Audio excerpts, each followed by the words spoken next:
Hi everyone, my name is Bernadette Beasley, and for those of you that know me, I am the daughter, sister, aunt, and mother of someone on the autism spectrum.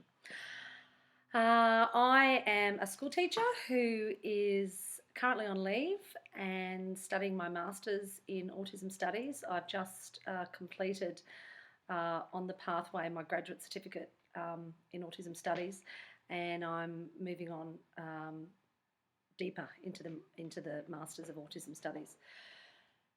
I got involved with what I really feel passionate about, my advocacy for parents and gaining an understanding of the issues in education in Queensland in particular. When my son went to our early intervention centre, the early intervention centre he attends, AEIOU, here in Brisbane, one of our centres. For those of you from outside Queensland, in Queensland we have a fabulous opportunity for some children with autism to attend AEIOU, which is an early intervention program where the children go part-time or full-time, predominantly full-time, 5 days a week, where they get specific therapy and in an educational setting with speech therapists, occupational therapists, behaviour therapists, and teachers and facilitators who are experts in autism. That's a wonderful opportunity for us. However, there is a massive cost associated with that for our family. The cost of Archer going per year, the gap after all the funding, is close to about $18,000 that we have to find ourselves. So each centre has about 30 children, and for those of us that can, and sometimes I wonder how we do afford, with family and friend support, to be able to send our children there, sadly, there's only a small minority of children who are able to access this due to cost and due to places in Queensland. So when I found out that having sent my son to this early intervention centre when I first started last year, that going to prep, which is our first year of school of Queensland, there wasn't any real structure or planning or system or process in place for these children. I was really surprised because I'm a teacher myself. I teach year 11 and 12. My key area of teaching is hospitality. I also teach history and geography.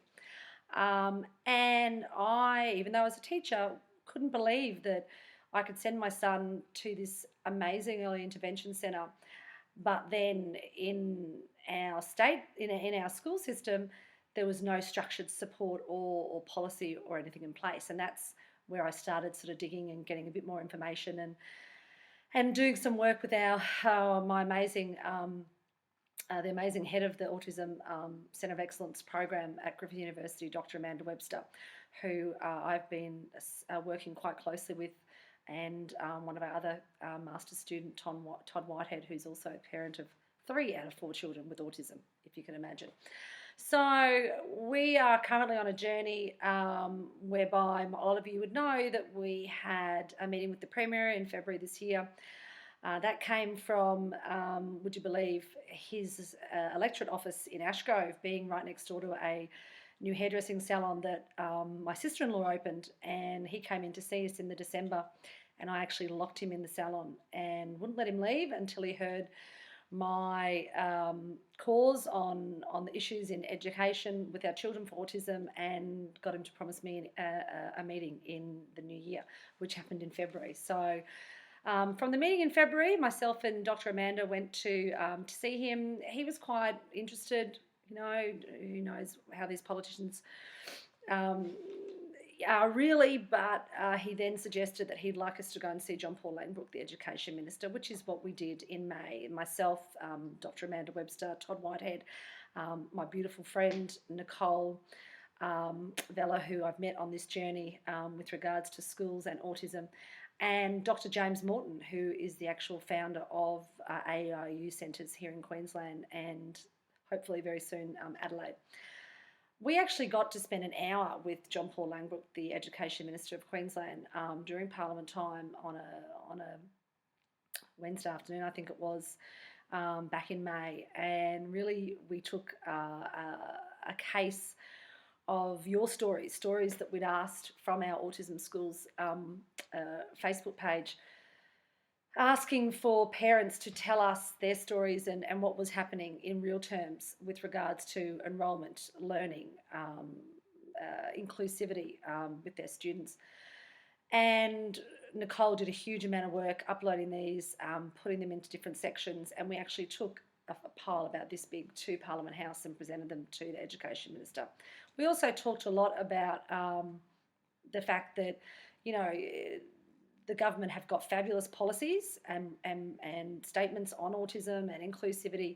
However, there's a big gap between policy and what's happening in the classroom and in the schools from the parents' perspective. So, look, we thought we had a really good hearing. As I said, we were in there for an hour, and we walked away quietly confident that he had heard us and that there might be some sort of investigation into the whole school approach, which had already been trialled up in far north Queensland. For those of you who don't know, Griffith University, Dr. Amanda, trialled a whole school approach to autism up in far north Queensland, whereby a small group of schools were used what we call a top-down approach, whereby the principal had to be critically on board with making sure all the staff understood what autism was, best practice, and that then would filter down to the rest of the school community. It was very successful and was rolled out to about 20 odd schools now in far north Queensland. And really, as parents and educators and almost researchers, which I will be and my colleagues are, you know, we have a lot of parents saying, why not a specific autism school? Why can't we get autism schools in Queensland for our children? It's really important to understand that as much as we want to give our children what we think are these autism-specific environments where they're going to be safe and included and given the best opportunities, in fact, research shows that children in an autism-specific environment in education don't do as well academically, vocationally, and then later on in life than children who are integrated in a mainstream setting. If any of you are interested, I can give you many research documents from all over the world that support inclusive education for our children. Now that can look a lot of different ways. That could be a child that is in the mainstream classroom but might have an autism specific a couple of autism-specific lessons with other students, whether it's on social skills or communication. It could be a group of children in an autistic-specific classroom in a mainstream school, but then they might do music or sport, assemblies, that sort of thing, with their neurotypical, hate that word, but we have to use it, contemporaries in the classroom. We really do not believe that sitting a teacher aide next to our child is the best thing. As wonderful and supportive as teacher aides are, it is the classroom teacher's responsibility and then administration's responsibility to make sure that our children learn and that the right strategies are put in place from the top down. I'm sure most of you would understand that whenever you go on any professional development in any area of work, if your boss isn't switched on or doesn't believe in whatever the professional development you've gone to, if it isn't on their agenda, it's sometimes very hard or even unlikely that whatever you come back with from your professional development opportunity, it's going to be able to be impacted across a whole school or across a whole business or industry, wherever you are. So that is pretty much where I'm coming from. My son Archer is 5 and going into prep next year, and I'm have embarked on that journey that a lot of you have already, or a lot of you are going to be with younger children, as in, where is my child going to go to school? He hasn't got an intellectual impairment, so therefore he won't be going to a special school. He will be going mainstream. What can the schools offer? How do the teachers understand what autism is? Will I even get an enrolment interview? Will I even be asked about my child, as opposed to just looking at the diagnosis? So that's pretty much my journey and what I'm really going to be focusing my research and interests in over the next goodness knows how many years. But the main reason of this video today was I did promise that after going to the inaugural Aspect Autism in Education Conference in Sydney on the 30th of July, 1st of August, that I would put a clip together just to have a talk about some of the key issues that came out. So it was a really, really great conference, some amazing speakers, and, can you believe it's actually the first ever autism education conference ever in Australia? We could be negative about that and say, oh, how sad, I can't believe they've never had a conference to talk about this, but we've got to be positive. Parents with children with autism, we are positive. We are amazing people. We have incredible patience, and we've waited a while for this. But hey, let's be happy and thankful that this has happened, and that there will be more of these conferences in Australia regarding education and our children. There were some amazing speakers, as I said. Judy Brewer, who's a well-known national ASD mother and advocate, has a wife of Tim Fischer, head of the National Party and opposition leader, and she was amazing. And the Governor of New South Wales, I hadn't actually heard her speak before, Dame Marie Bashir, who's sadly retiring. Incredible advocates with regards to autism. But there's just a few key topics that I wanted to touch on today that I thought it was important for those people who weren't able to go, which was a lot of us. There was a morning tea the first morning for parents at the session. There was about 450 people at the conference, and they were expecting only 200 at the beginning, which was incredible. But the morning tea room that they put aside for parents on the first morning, there is probably about maybe 15 of us. So we need a lot more of us to go. I know it was hard that it was in Sydney, but the National Autism Conference, the International Autism Conference, will be here in Queensland next year in Brisbane. So hopefully a lot more of us will be able to go. But some of the key points that came out, first of all, to have researchers, policymakers, teachers, principals and parents in the one place talking about autism in education was a feat in itself, and really, really amazing, and provided with some great dialogue, some great conversation. Okay, so the first key issue I wanted to talk about was this avalanche of ASD, this avalanche of autism that seems to be happening, and why is it happening? And some people might realise, you hear people out there talking about, oh well, it's because of this and it's because of that, and children nowadays compared to a long time ago have now got autism more. Look, realistically, with the research, what's showing is that we've just gotten better at diagnosing autism, and people that in the past we might have thought were a bit quirky or a bit different, now the diagnostic process is getting a lot better, and we're actually able to diagnose more specifically our children and adults with ASD. There's been lots of numbers thrown around. Americans are saying 1 in 66, 1 in 84, 1 in 100, 1 in 132. Look, 1 in 100 really seems to be coming from the real research that we are looking at 1 in 100.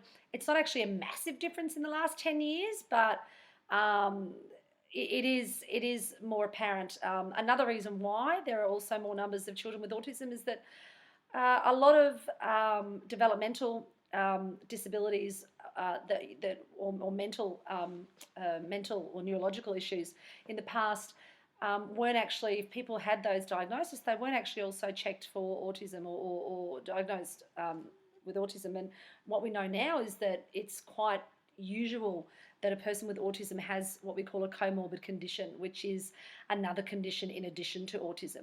For example, my son Archer has autism, but he also has a comorbid condition of generalized or anxiety disorder.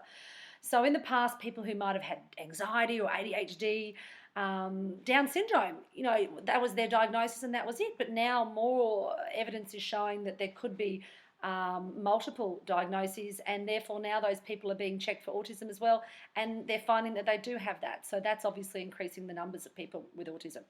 So the first topic was obviously about this avalanche of autism, and in Australia, what does it mean?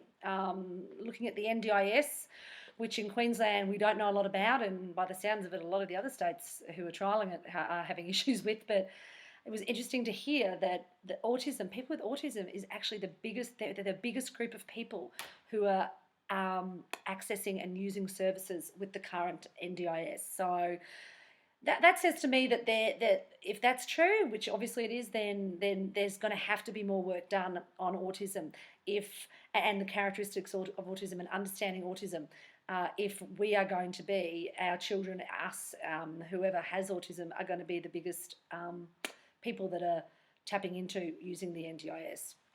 And employment was another issue. How a child with autism or a person with autism is an adult with autism a lot longer than they are a child. And the sad thing is that the majority of research that's done on people with autism has been done on early intervention. 80% of any autism research that has been done is medical, which is great for looking at the causes and biological research and neurological research, but we need a lot more than 20% on education and the different types and characteristics of autism. And as I said, even worse so is that there's very, very minimal research that has been done on adolescents and then adults with autism. And that's something that is really being cried out for, that more research is done for our adults with autism. And what opportunities they're going to be given with regards to the NDIS and structured workplaces and funding. So for those parents with adolescents, adults, hang on in there, because it is known, and it was a big, big point that was raised, was that we need to do more research and have more funding and more available for our adolescents and adults with autism. And, I'm going back to that point again about the difference between research, policy and practice. That was really, really something that came out to quite strongly to myself and my colleagues, was that, there's all this amazing research and there's great policy, like I said, on education websites, but practice, what's actually being put into practice at the coalface of where our children and people are with ASD, it just doesn't seem to be crossing over. We need to do more to make sure that this amazing research, this great policy that's up on government websites and education websites about how best to teach our children are actually being implemented in the classrooms. Okay, the second big point that came out, which touches on what I was just talking about before, was mental health and anxiety in particular. We had an amazing speaker, Dr. Barry Coughlin from the University of Limerick, who's a psychologist who's got expert opinion on autism and anxiety and mental health. And he was saying there was a study that was done I'm just looking at my notes, in 2008, where 71% of people with autism were shown to have some sort of mental health issue. A further study that was done in 2012, I think it was, of adolescents, 2012, 2013 actually showed that of adolescents, this was the breakdown of adolescents with ASD with their different mental health issues. 32 to 42% of them had anxiety issues. 30% had depression. 32% had ODD. No, not ODD. Was it ODD? I'm going to have to check that. I thought it was OCD. I'll come back to that one. And 52% had ADHD. So, again, so much that we need to consider with regards to strategies with our kids. I know for my son Archer that with regards to him going to school next year, I'm actually more concerned in looking at how we're managing his anxiety and those behaviours, more so than his typical ASD behaviours, of social and a little bit of communication, but flexible and inflexible behaviours. It's actually the anxiety, which is a completely separate condition to the autism, how we manage that. Now, people might say, well, it's not really separate because issues with sensory issues and can be triggers to behaviour that can cause anxiety. Absolutely. But a lot of kids I know that have autism don't have any anxiety. So it's really, really important that we understand what it is that our child has. And that's why diagnosis is important. And as much as I say diagnosis, yes, and then we look at the child themselves. So it is important to make sure that we get them assessed and diagnosed properly, only so that we can make sure that we give them the right interventions, the right strategies and understanding that they have. So Australian context with regards to the mental health issues was that, we need to look at a whole school approach to all kids. All kids are having mental health issues, more so than in the past, due to many things. We know internet, social media, all of that, bullying, giving people with autism a voice with regards to their mental health issues, and making sure the community and family are involved. So Yeah, the next key topic that came out again and again and again across the 2 days was this whole school approach, which we hear about.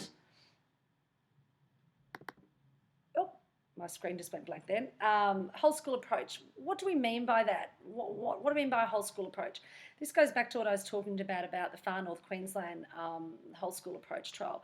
When we talk about a whole school approach, we talk about the importance of the leaders in the school being 100% committed to inclusivity for all children, not just children with autism, but all of our children. And interestingly enough, as a teacher and studying and doing research and reading research, so many of these teaching strategies that are really great for our kids with autism are actually really, really good strategies for all children in the classroom. They're what we call real quality teaching. And so, I'm actually doing a research study, doing an assessment at the moment, researching what literature there is out there on school leadership and the impact that principals have on the inclusivity with our children with autism. Because, if the principal and even the regional director, but if the principal isn't on board to say that these children need to really be included, need to have understanding of who they are, their characteristics, that they have differences, that they need different ways of teaching in some ways not. A lot of, as I said, a lot of the really, really good approaches that we advocate for are just really, really good teaching processes for all kids. It's got to be the leader, it's got to be the principal involved, and it's got to be the principal who stands up and says that the whole community, the whole school from the top down needs to be on board with this. It's critical. And that's something that we are really, really advocating for. And as I said, it came out hugely across all of the presentations that this is the model that needs to work. And so it looks like, our principals need to be targeted more on inclusivity. There's just been a program in Queensland whereby the, what's it called? Quality leadership inclusive workshop that was run for 2 days for a lot of principals in Queensland, and that hopefully will be a catalyst for principals to go back and look at what they're doing in their schools. But we know it's not happening. We know that some schools are doing this really well, but with what you're saying to us, with the cases that we're coming through, with what we're reading, there are so many people that are having issues with enrolment, good community environment and inclusivity in the school, effective teaching and learning for all children, and finally, really, really good transitions, whether it's from prep to school, from high school, from primary to high school, and then from high school out into higher education or the workplace. So as much as we're told by our policymakers that this is happening, we know it's not happening, and this is what we all need to fight for. And I'll talk about that a little bit more about that at the end. I'm almost finished. Oh my God, the fourth point, which to me was just so important, and I was so happy to hear about, which again is for all kids, but really, really important for our children. And this came from people with autism who spoke at the conference, but also researchers, was about using our children's motivators and special interests across their education. So for example, my son Archer loves cars. He loves anything to do with cars, trains, yeah, but anything to do with cars. So what that means is the classroom teacher taking that on board and using that to help him, whether it's in maths, English, science, getting him to do something perhaps behaviourally wise, using it as a motivator, using it as a reward. As teachers, it's really important, I believe, that we do many things, but three critical things that as a teacher I say that is the most important things. And that is that what we teach is relevant, what we teach is respectful, and finally that we have rapport with our students. And that's with any student, and that could be in year 11 and 12, me finding out from all of my students at the beginning of the year whether they've got a part-time job. These are year 11 and 12 students, what sport they play. And I make notes in my diary, because I'll guarantee you that when that student comes in and they haven't handed work in, or they're cranky or hormonal as our teenagers are in year 11 and 12, if I'm able to respect them, and by saying, hey Gary, how did your soccer game go on the weekend? Did you win? Did you score any goals? What position did you play? I'm going to get a lot more out of that kid, as opposed to coming down and saying, where's your homework, whatever. I might then lead in with, is that why you didn't hand your homework in? Come on, we need to get more focused on not just our sport, but on our schoolwork. That's talking that's a neurotypical level, but so much more importantly, knowing that our kids have these fixated interests and incredible special interests that we can use to help teach them. And that came out again and again and again. And if it's possible, we had an amazing talk at the beginning of the conference by a young lady, Asha, who's 13, and she talked about what she would like people to know and teachers to know about autism. And she talked about her love of air conditioners. And she was saying that she wished that her teachers had used air conditioners across all the key learning areas to help her learn, because she might have learned a little bit more. So that was really great hearing that come out from a teacher, but also as a parent perspective. So don't ever let anyone stop your child's interests, as weird and wonderful as they may be. It's if it's something they're passionate about, then let's use that to learn, but also it could help with behaviours as well. Look, the final point that came out, and going down there from Queensland, there was a certain level of frustration coming from Queensland that some other states have autism-specific schools, or they have mainstream schools that have autism satellite classes attached to them, that they have what seem to be a lot more opportunities for our children in primary and secondary than we do here in Queensland. Even though the policy says, we don't seem to, and we don't have the same opportunities. It's almost like those other states, the education departments have taken on board autism. Some of them even have autism education policies. But as a parent, that really frustrated me, and I was getting really angry and saying, why do other states have these opportunities for their kids and we don't? What did come out, though, was that even though these states may have these different types of education structures for children with autism, they're not all perfect, and that a lot of the parents have the same issues that we do up here. Definitely, I don't think as bad with regards enrolment and that sort of thing. And maybe these are all my opinions. I should have said that at the beginning. These are all my own opinions and not anyone else's. But we are having a lot of the same struggles, and that's why it's important that it's not just a Queensland issue. This is a whole Australian issue that we're looking at with educating our children. The very last thing that I just wanted to say was just to make sure that everyone is aware of the CRC, the Autism CRC, which is the Autism Cooperative Research Centre. And the reason I'm bringing this up is that this was something that was raised by the Education Minister when we went and saw him about what is being done and the amount of money that the government spent on it. The Autism CRC is based in Brisbane, and what it is it's actually the world's first national cooperative research effort that's directed towards autism. No one else in the world, no other country has done such a massive have put such a massive investment into research into autism, which is amazing. And as much as the politicians will tell us how much they've spent, and the 3 areas which I'll tell you about that are being researched are incredible over the next 8 years, it's research. And what that means is that it might take, it's over 8 years, it's going to take 8 to 10 years for it to, maybe become policy or even be put into practice. That's wonderful. We're really excited and we're so happy that this money is being invested, but we need things done now.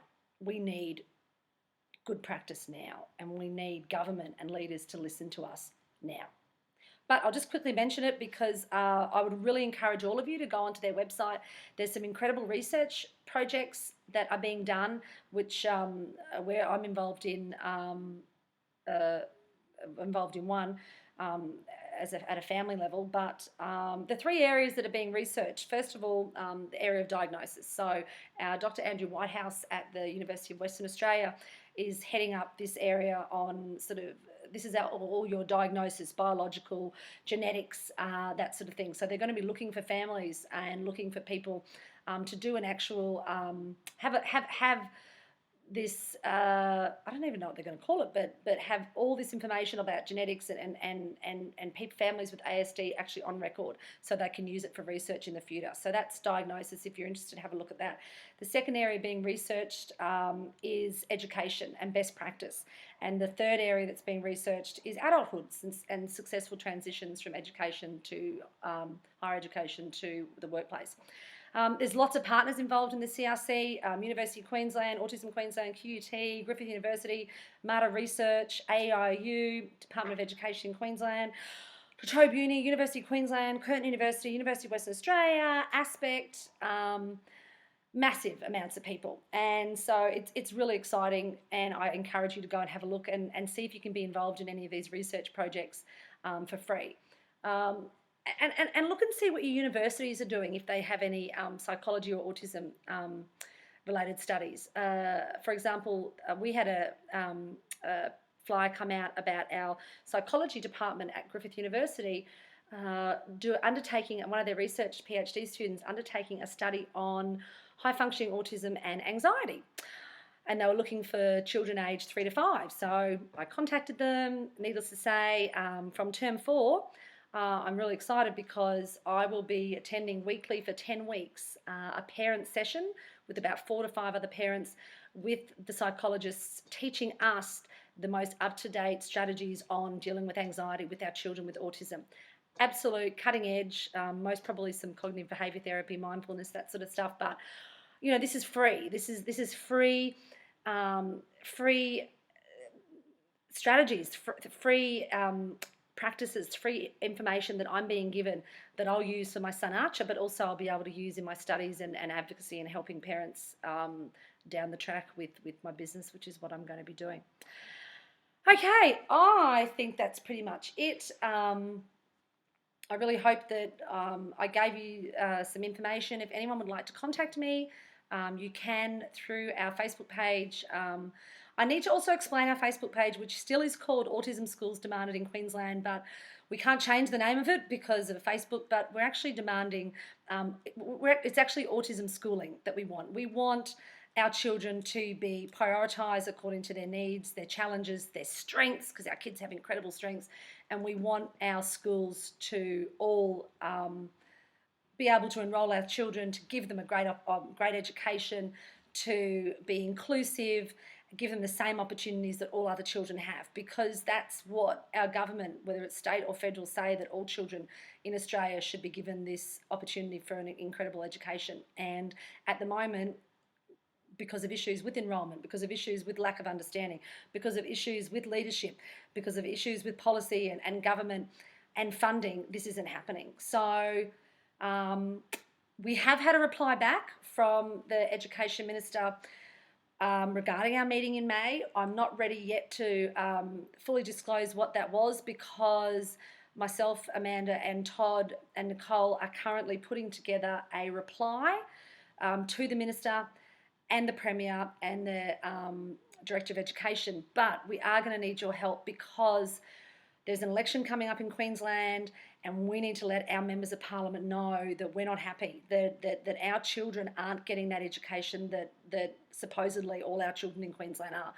So keep posted. Contact me if you want. Any questions, comments would be great. This is actually my first YouTube clip that I've done, so I hope it worked out not too bad. Hope I didn't say too much, and love to hear from you if there's any other stories.